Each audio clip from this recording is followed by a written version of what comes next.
नमस्कार, मैं रवीश कुमार। अपराध की दुनिया में कहानियां बहुत चलती हैं। इन्हीं कहानियों में ढेर सारे तथ्य छिपे होते हैं और इन्हीं कहानियों के बीच से कई सारे तथ्यों को गायब भी कर दिया जाता है। अतीक अहमद और अशरफ अहमद की हत्या की कहानी में मास्टरमाइंड ही नहीं है। बिना राजनीतिक संरक्षण के कोई माफिया नहीं बनता और बिना राजनीतिक संरक्षण के हटाए कोई माफिया नहीं मारा जाता है। सुरक्षा में चूक एक बड़ा सवाल तो है, मगर यह संभव नहीं लगता कि पुलिस की अभिरक्षा में किसी को मार देने की योजना 3 लोगों ने केवल पहचान और पैसा कमाने के लिए बना ली। इसमें कोई शक नहीं कि अतीक अहमद एक दुर्दांत अपराधी था। 100 से अधिक मुकदमों में जमीन कब्जा से लेकर हत्या के कई मामलों के डिटेल बता देते हैं, लेकिन इस पर किसी को क्यों शक नहीं हो रहा कि अगर वो इतना बड़ा माफिया बना तो कई लोगों का संरक्षण भी रहा होगा, उसके भी कई लोग लाभार्थी रहे होंगे, कई लोग साझीदार भी रहे होंगे। अतीक को रास्ते से हटाकर किसी ने राहत की सांस ली है क्या?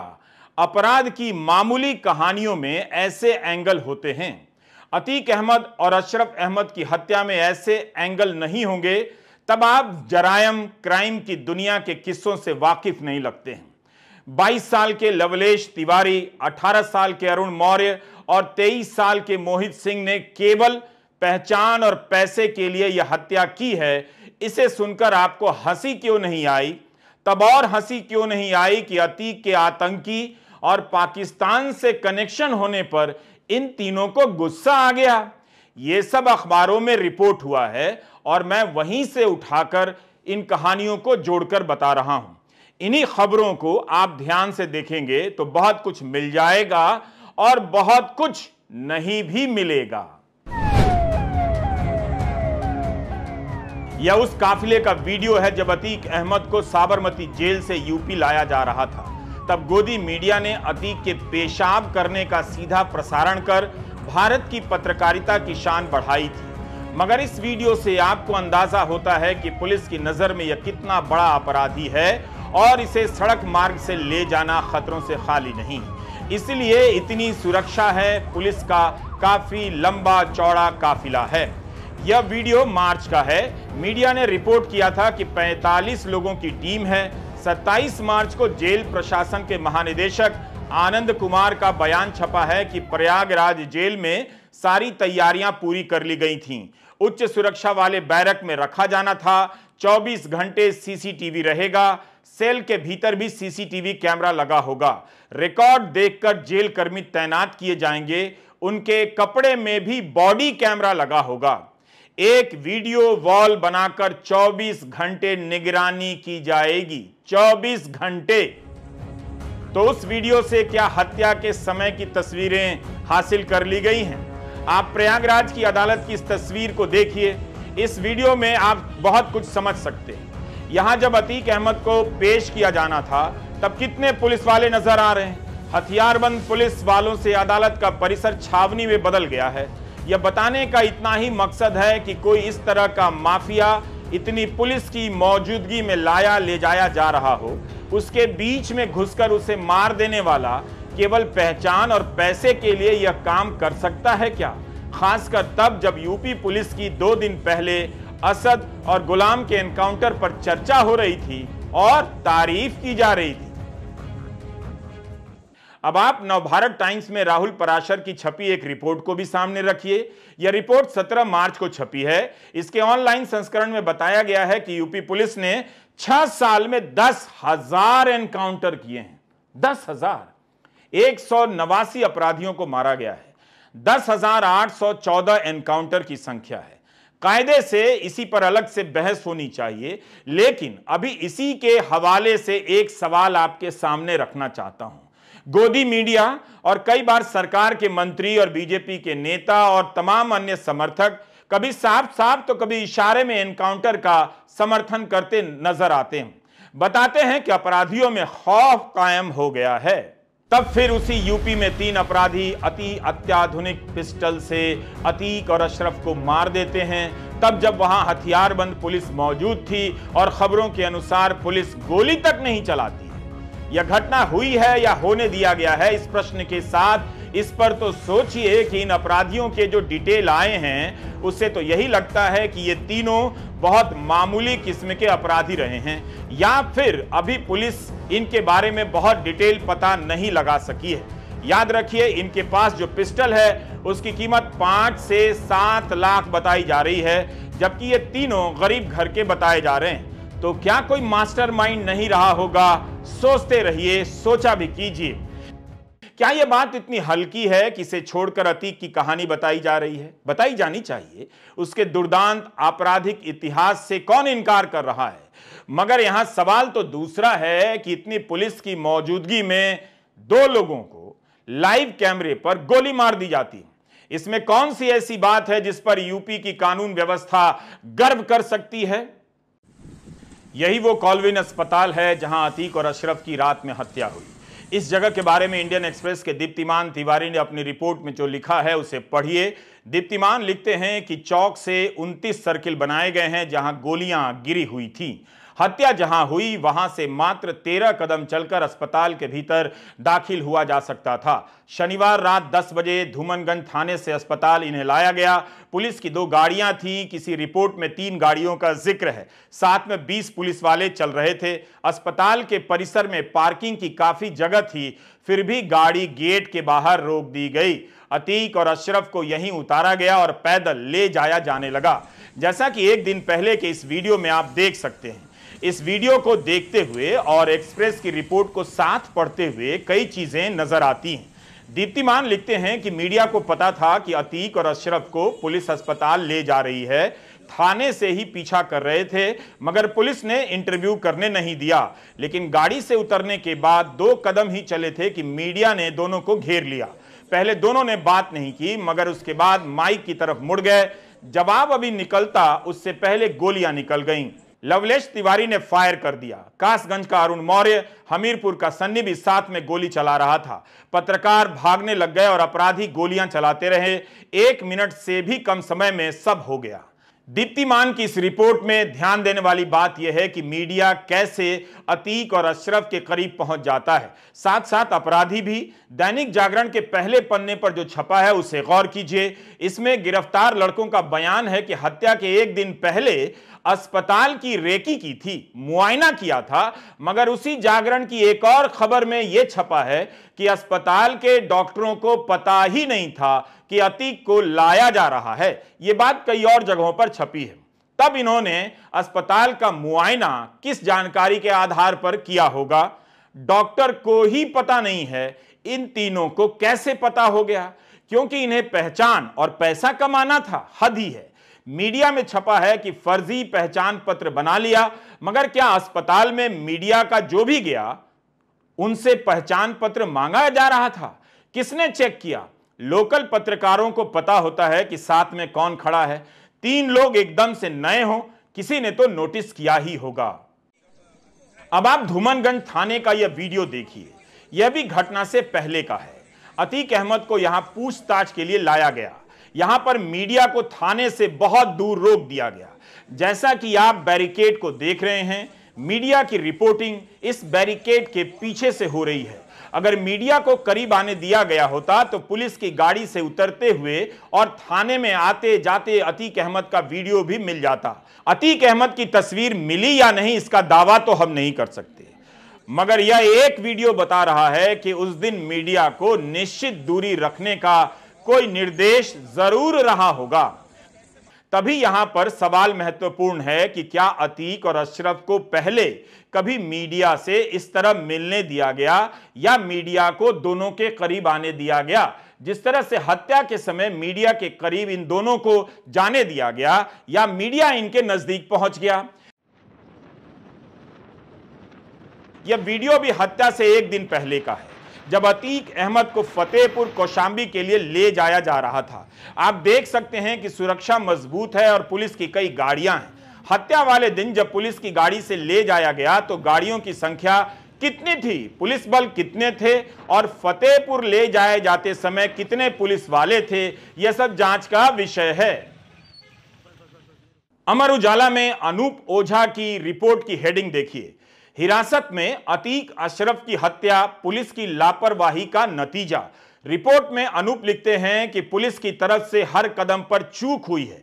रिमांड के दौरान जहां माफिया और उसके भाई के वकील को भी 100 मीटर दूर रहने की इजाजत कोर्ट ने दी थी, वहां मेडिकल मुआयने से पहले अस्पताल के गेट पर मीडिया कर्मियों को सवाल करने की छूट कैसे दी गई, इसका जवाब ढूंढा जा रहा है। अनूप ओझा ने लिखा है कि जिस माफिया अतीक की पेशी के दौरान सुरक्षा में 1000 से अधिक पुलिस, पीएसी और आरएएफ के जवान लगाए जा रहे थे, जेल से बायोमेट्रिक लॉक वाली प्रिजन वैन में लाया जाता था, उसे 2 दिन से धूमनगंज पुलिस थाने की साधारण जीप में लेकर घूमती रही। अनूप आगे लिखते हैं कि इतना ही नहीं, उमेश पाल हत्याकांड में प्रयुक्त असलहों की बरामदगी के लिए कसारी मसारी के जंगल में भी पुलिस अतीक अशरफ को लेकर जीप से ही टहलती देखी गई। इस दौरान एक ही हथकड़ी की चेन में दोनों भाइयों के हाथ बांधकर घुमाया जाता रहा। 3 दिनों से लगातार रात को पुलिस चिकित्सकीय परीक्षण के लिए लेकर अतीक अशरफ को पहुंचती रही। ऐसे में बार बार चिकित्सकीय परीक्षण कराने की वजहों को लेकर सवाल खड़े हो रहे हैं। धूमनगंज के इंस्पेक्टर राजेश कुमार मौर्य का कहना था कि उनकी तबीयत खराब हो गई थी, जबकि अस्पताल के गेट पर शूट आउट से चंद सेकंड पहले तक अतीक सहज तरीके से बात करता नजर आ रहा था। अशरफ ने भी स्वास्थ्य संबंधी किसी तरह की दिक्कत का जिक्र नहीं किया था, यानी ऐसी नौबत नहीं थी कि दोनों भाइयों को लेकर अस्पताल जाया जाए। इंडियन एक्सप्रेस में दीप्तिमान तिवारी ने लिखा है कि हत्या वाले दिन अतीक और अशरफ की गाड़ी अस्पताल के गेट पर रोक दी गई और वहीं उतारा गया, जबकि पार्किंग की कोई कमी नहीं थी। रात में पार्किंग की जगह काफी होती है किसी भी अस्पताल में। अमर उजाला के अनूप ओझा ने भी लिखा है कि सबसे अहम सवाल यह है कि चिकित्सकीय परीक्षण के लिए कॉलविन अस्पताल में गेट के भीतर आपातकालीन चिकित्सा कक्ष तक गाड़ी आ सकती थी, लेकिन सड़क पर बाहर ही दोनों को उतार दिया गया। वहां से उन्हें जब पैदल अस्पताल परिसर में लाया जा रहा था, तब उनके साथ सुरक्षा कर्मी भी गिनती के ही थे। यह सब लिखा है। इतना ही या इस तरह की लापरवाही तब बरती जा रही थी जब 2 दिन पहले ही सीजेएम कोर्ट में पेशी के बाद अतीक और अशरफ पर भीड़ के बीच से हमले की कोशिश की गई थी। 12 अप्रैल को जब अतीक अहमद को साबरमती जेल से लाया जा रहा था, तब शिवपुरी में मीडिया ने पूछा था कि क्या कोई डर है आपको। तब अतीक अहमद ने कहा था कि आप लोग यानी मीडिया वाले हैं तो डर नहीं। और कथित रूप से 3 लोग मीडिया वाला ही बनकर आते हैं, अतीक और अशरफ की हत्या कर देता है। तो बड़ा ही दुखद घटना है साहब, सोच लीजिए। भाई कहीं कहीं के प्रेस वाले कर सकते हैं, बोलिए ना। आज झूठ मूठ के कह दिया कि प्रेस वाला खड़ा होकर पूछ रहा था, तो कहीं प्रेस का लोग ये सब पूछेगा? ये कहीं होता है देश में, दुनिया में कहीं कोई होता है? तो कौन आकर के खड़ा हो गया उस तरह से? तो वहाँ के लोगों को, पुलिस को तो देखना ना चाहिए था पहले से कि आप कोई जेल में हो, उसको इलाज के लिए ले जा रहे हैं या किसी काम के लिए ले जा रहे हैं और रास्ते में हो गया। ये बहुत दुखद है। इस पर तो निश्चित रूप से लोगों को एक्शन करना चाहिए। हमने आज का वीडियो अलग अलग अखबारों में छपी रिपोर्ट के आधार पर तैयार किया है, ताकि हम तमाम सवालों के पीछे के आधार को ढूंढ सकें, आपको दिखा सकें। जाहिर है पुलिस की लापरवाही का मामला हर रिपोर्ट में कहीं खुलकर तो कहीं साफ साफ लिखा गया है। अब यह लापरवाही संयोग की वजह से थी या इसके पीछे कोई था, यानी मास्टरमाइंड, यह सवाल पूछा जाना चाहिए। सफेद पोशों का नाम लेना बना अतीक अशरफ के लिए काल। यह हेडिंग अमर उजाला की है। इसमें लिखा है कि रिमांड पर लिए जाने के बाद अतीक ने बड़े लोगों के नाम गिनाने शुरू कर दिए। इससे कई रसूखदारों की नींव हिलनी शुरू हो गई। माफिया से रिश्ते की आंच कुछ मंत्रियों, नेताओं और अफसरों तक पहुंचने की आशंका थी। अमर उजाला की इस रिपोर्ट में रिपोर्टर का नाम नहीं है, लेकिन अगर माफिया ने मंत्री और बड़े लोगों के नाम लिए हैं तो यह खबर भीतर के पन्ने पर क्यों है? बेशक अमर उजाला ने बड़ा करके छापा है, लेकिन क्या आप गोदी मीडिया के न्यूज़ चैनलों पर इस सवाल को लेकर एंकरों को चीखते हुए देख सुन पा रहे हैं कि माफिया अतीक ने किस मंत्री का नाम लिया, किस अफसर का नाम लिया, किस बिजनेसमैन का नाम लिया? अमर उजाला की खबर की हम पुष्टि नहीं कर सकते। हम वही बता रहे हैं जो अखबार में छप चुका है। अगर आप हत्या के मास्टरमाइंड के बारे में सोच रहे हैं तो इस बारे में भी सोचते रहिए कि क्या सफेद पोशों ने खुद को बचाने के लिए अतीक और अशरफ को रास्ते से हटा दिया। अगर ऐसा है तो सावधान हो जाइए। जो भी धर्म की आड़ में इस हत्या के समर्थन में लिख रहे हैं, किसी भी तरह से जाने अनजाने में हो सकता है, वो भी इन सफेद पोशों को कवर दे रहे हैं, यानी बचा रहे हैं।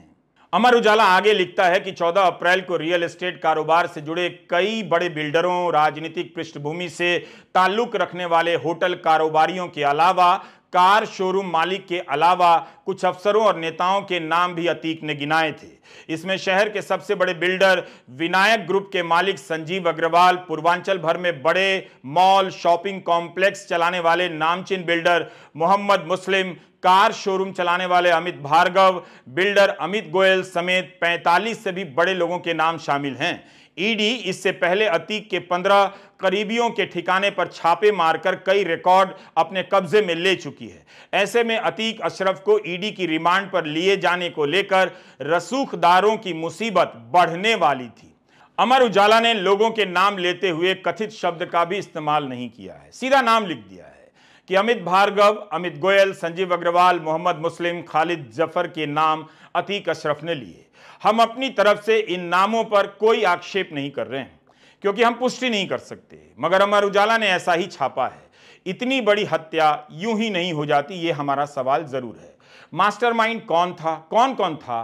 क्या इस हत्या से कई लोग बच गए? अब वो सच कभी सामने नहीं आएगा। तब आप एक और सवाल कीजिए, आपको बताया जा रहा है कि माफिया मारा गया, लेकिन उसका तंत्र अगर बच गया तब माफिया कैसे मारा गया?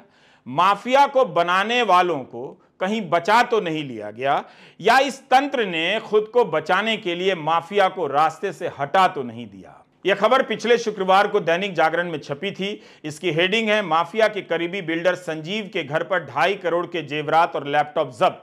जागरण ने लिखा है कि माफिया अतीक के करीबी और शहर के नामी बिल्डर विनायक सिटी सेंटर के मालिक संजीव अग्रवाल के आलीशान आवास से करीब 2.5 करोड़ रुपए के जेवरात, कई लैपटॉप और मोबाइल जब्त किए गए हैं। अमित दीप मोटर्स के मालिक दीपक भार्गव के घर से भी लाखों रुपए के जेवरात जब्त हुए। लेखपाल सीताराम शुक्ला के घर पर भी ईडी का छापा पड़ा है। अखबार लिखता है कि ये लोग अतीक के काले धन को कथित रूप से सफेद करते थे। जाति और धर्म के आधार पर माफिया को बचाने या टारगेट करने वालों को एक बात समझ लेनी चाहिए, अपराध की दुनिया की जात एक ही होती है, अपराध और केवल अपराध। मीडिया रिपोर्ट में अतीक अहमद के करीबियों में दीपक भार्गव भी हैं, सीताराम शुक्ला भी हैं और संजीव अग्रवाल भी। अमर उजाला और दैनिक जागरण में छपी खबरों के आधार पर ही हमने आपको पढ़कर बताया। अतीक के साथ इनके कारोबारी रिश्ते क्या हैं, कितने गहरे हैं, इस पर हमारी कोई टिप्पणी नहीं है। अगर जांच में आपको यकीन है तो आप इस उम्मीद में थोड़ा तो टाइम खराब कर ही सकते हैं कि यह सब सामने आ जाएगा। हम अपना टाइम खराब नहीं करेंगे। जागरण के आलोक मिश्रा की यह रिपोर्ट, हेडिंग है, कहीं किसी के हथियार तो नहीं बने तीनों शूटर। आलोक मिश्रा ने लिखा है कि पहचान और दबदबे वाली बात आसानी से गले नहीं उतरती है। हत्या में शामिल आरोपित मोहित, लवलेश, अरुण अभी जुर्म की दुनिया का ककहरा ही पढ़ रहे थे। वे तुर्की की 2 अत्याधुनिक पिस्टल व चोरी की बाइक का बंदोबस्त कैसे कर पाए? तीनों प्रयागराज किसके बलबूते पहुंचे और आसानी से मीडिया कर्मी के बीच भी जा पहुंचे? यह इतना आसान नहीं जितना बयान हो रहा है। इसी अखबार में संजीव अग्रवाल से लेकर सीताराम शुक्ला का नाम छपा है। अब आलोक अपनी रिपोर्ट में लिखते हैं कि अतीक ने लश्कर तैयबा और ISI से हथियार खरीदने की बात स्वीकार की है। कहीं ऐसा तो नहीं कि इसमें कई बड़े भी बेनकाब होने वाले थे? शूटर मोहित के संबंध यूपी के कुख्यात सुंदर भाटी गिरोह से जुड़े होने की बात भी किसी और कहानी की ओर इशारा करती है। कहीं ऐसा तो नहीं कि पश्चिम से जुड़ा कोई अतीक का मुंह खोलना बर्दाश्त नहीं कर सकता था? इन सवालों से लैस होकर इस हत्याकांड को देखिए तो पता चलेगा कि मामला धर्म का नहीं है। धर्म के नाम पर इसे सही बताने वाले एक गलती जानबूझकर कर रहे हैं। हिंदी प्रदेश के युवाओं का भविष्य बिगाड़ रहे हैं। ऐसे भावी अपराधियों को इशारा कर रहे हैं कि हत्या तुम करो, हत्यारा तुम बनो, जन समर्थन हम जुटा देंगे। लेकिन ऐसे युवकों को यह खेल समझ लेना चाहिए कि जन समर्थन से कानून नहीं बदलता है, राजनीति इस्तेमाल कर छोड़ देती है। तीनों पुलिस की गिरफ्त में हैं।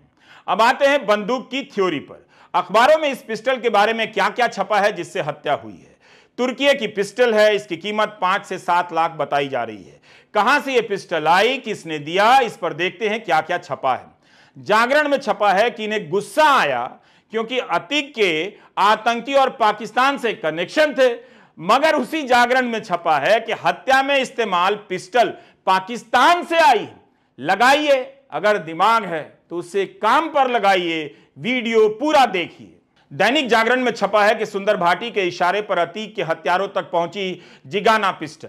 हमीरपुर जेल में हुई थी मुलाकात। यह पिस्टल पाकिस्तान के रास्ते आई है। जागरण ने यह खबर सूत्रों के हवाले से लिखी है। सूत्रों ने दावा किया है कि पश्चिमी उत्तर प्रदेश के कुख्यात सुंदर भाटी के इशारे पर अतीक अहमद के हत्यारों तक जिगाना पिस्टल पहुंची। इस पिस्टल का प्रयोग पंजाब में हुई गायक सिद्धू मूसेवाला की हत्या में भी किया गया था। हालांकि अभी तक यह साफ नहीं हो पाया है कि सुंदर भाटी की अतीक से क्या दुश्मनी चल रही थी। कितनी कहानियां हैं।